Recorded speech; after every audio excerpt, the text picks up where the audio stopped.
Assalamualaikum warahmatullahi wabarakatuh. Perkenalkan, nama saya Muhammad Prawira Negara. Saya di Prodi Agribisnis dengan NIM 241010003. Di sini saya ingin mempresentasikan tentang berpikir kreatif melalui idea company. Yang pertama yaitu analisis prinsip kreativitas, yang kedua ada empati dengan pengguna, yang ketiga kolaborasi lintas disiplin, yang keempat literasi dan cepat dan prototype. Dan yang terakhir itu ada belajar dari kegagalan.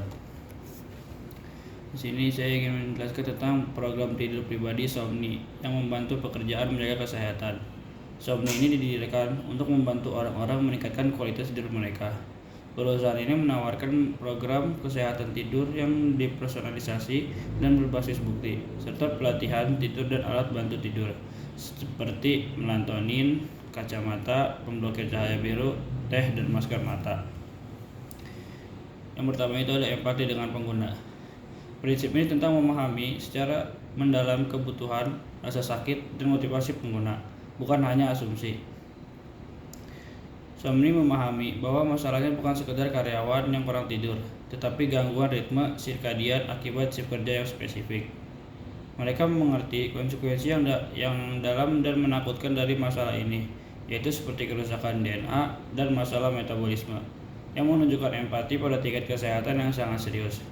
Perluasan program pada 2021 menunjukkan empati yang berkelanjutan. Mereka tidak puas dengan solusi generik, tetapi ingin menciptakan pengalaman yang lebih berpusat pada manusia, menunjukkan keinginan untuk memahami pengguna lebih dalam lagi. Yang kedua ada kolaborasi lintas disiplin. Prinsip ini menyatakan bahwa inovasi terbaik datang dari gabungan keahlian yang berbeda-beda, seperti kolaborasi antara Somni, ahli tidur dan kesehatan, dengan IDEO, ahli desain dan inovasi. Kolaborasi ini adalah contoh sempurna. Somni memiliki pengetahuan medis dan ilmiah tentang tidur, sementara IDEO mempunyai keahlian dalam memproses desain yang berpusat pada manusia, riset pengguna, dan antarmuka. Integrasi tes genetik juga melibatkan kolaborasi dengan disiplin ilmu lain, yaitu gangguan dan biologi molekuler, yang menambah lapisan personalisasi yang sebelumnya tidak ada. Yang ketiga ada literasi cepat dan prototype. Prinsip ini tentang membuat purwarupa atau prototype solusi dengan cepat, mengujinya, mendapatkan umpan balik dan memperbaikinya, alih-alih menghabiskan waktu lama dan merancang solusi sempurna. Langkah Somni untuk mendesain ulang pengalaman digital sangat mungkin melibatkan proses literasi ini. Mereka pasti membuat berbagai purwarupa, wireframe, mockup atau model dashboard untuk uji coba baik dan dengan karyawan, pengguna akhir maupun tim HR, yaitu pembeli korporat. Proses ini memungkinkan mereka menemukan masalah usability dan kegunaan fitur lebih awal sebelum meluncurkan ke pasar secara luas, sehingga menghemat waktu dan biaya. Sumber kegagalan sebagai pembelajaran yaitu adalah kegagalan bukanlah akhir tetapi sumber data berharga. Dalam proyek ambisius ini, beberapa potensi kegagalan bisa menjadi pembelajaran kritis.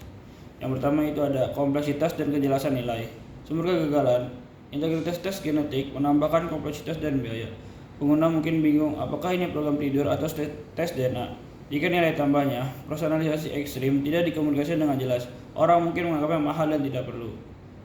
Pembelajaran yang kita ambil dari kompleks dan kejelasan nilai adalah penting untuk menyederhanakan penawaran nilai dan secara jelas menjelaskan mengapa data genetik membuat solusi tidur mereka jauh lebih unggul. Somni harus belajar menyampaikan manfaat kompleks dengan cara yang sederhana.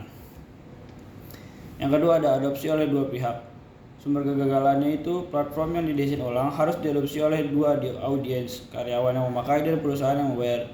Kegagalan satu pihak akan membuat seluruh platform gagal. Perusahaan mungkin ragu, sementara karyawan mungkin khawatir dan data tidur dan genetik disalahgunakan oleh HR. Pembelajaran dari adopsi oleh dua pihak itu, Somni harus belajar menciptakan nilai yang berbeda untuk pengguna. Bagi perusahaan, tunjukkan data anonim tentang peningkatan dan penurunan asumsi. Bagi karyawan, jaminan privasi data mutlak dan manfaat pribadinya. Yang ketiga ada over reliance pada teknologi.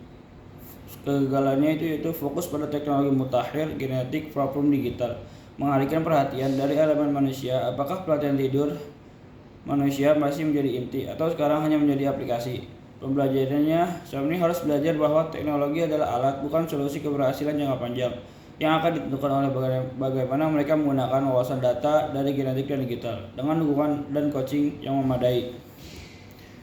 Regulasi yang keempat itu ada regulasi dan etika.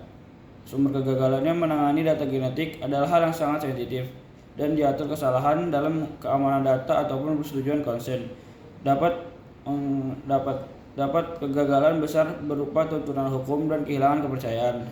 Pembelajarannya, Somni harus belajar untuk mengutamakan keamanan transparan etika sejak awal. Mereka perlu berinvestasi dalam konsultan hukum dan ahli bidang, menjadi bagian dari proses kolaborasi lintas disiplin. Mereka kegagalan dalam justru mengajarkan betapa pentingnya fondasi yang kuat.